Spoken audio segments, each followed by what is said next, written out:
Pink Spider telah memenangkan juara di V-League musim ini. Beberapa hari yang telah tersaji ketika mereka berhasil mengalahkan Red Spark pada pertandingan di final dengan pertarungan yang sangat sengit.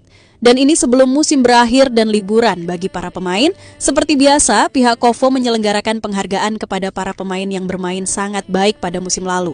Namun sayangnya terdapat beberapa kontroversi dari pihak penyelenggara ketika tidak adanya dan memegang dalam awards tersebut, di mana pemain yang berasal dari Indonesia tersebut kalah bersaing diberikan dengan para pemain-pemain lain, dan hal inilah yang membuat fans Indonesia tidak terima dengan apa yang telah dilakukan oleh KOFO.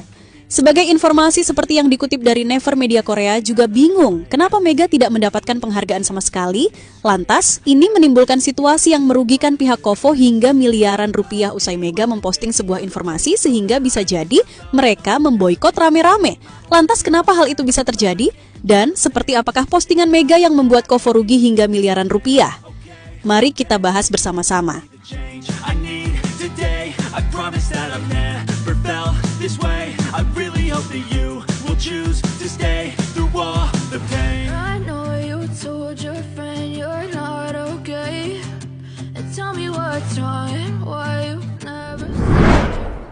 Ya, sebuah kontroversi yang nyata adanya dan menimbulkan beberapa pihak terkena dampaknya. Mungkin itulah sebuah kata yang bisa diungkapkan oleh pihak penyelenggara V-League Korea, yakni KOFO, karena ada beberapa kebijakan yang dianggap tidak adil.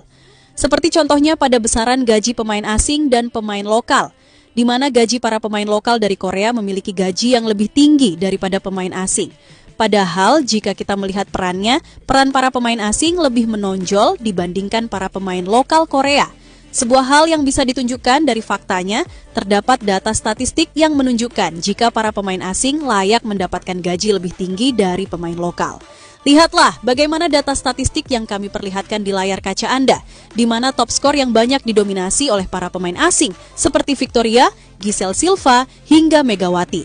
Sebuah kebingungan yang terjadi ketika sedikit mulai terungkap dan berselidiki karena ada sedikit kontroversi dari apa yang telah dilakukan oleh KOFO. 에서도 정말 메가 선수가 잘하지만 인터뷰에서 그 보여지고 있는 인성과 태도 그런 것들을 봤을 때는 역시 메가 선수를 따라올 수 있는 아시아 쿼터의 선수가 있을까 할 정도로 이제 좁은.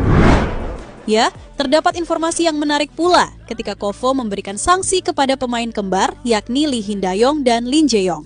Sebuah sanksi yang diberikan karena kedua pemain tersebut memiliki perundungan. Perundungan yang terjadi pada musim lalu yang mengakibatkan dua pemain ini harus disangsi dan tidak boleh bermain di V-League sampai batas waktu yang tidak ditentukan. Dan pada akhirnya kedua pemain tersebut memutuskan untuk bermain di luar negeri karena di Korea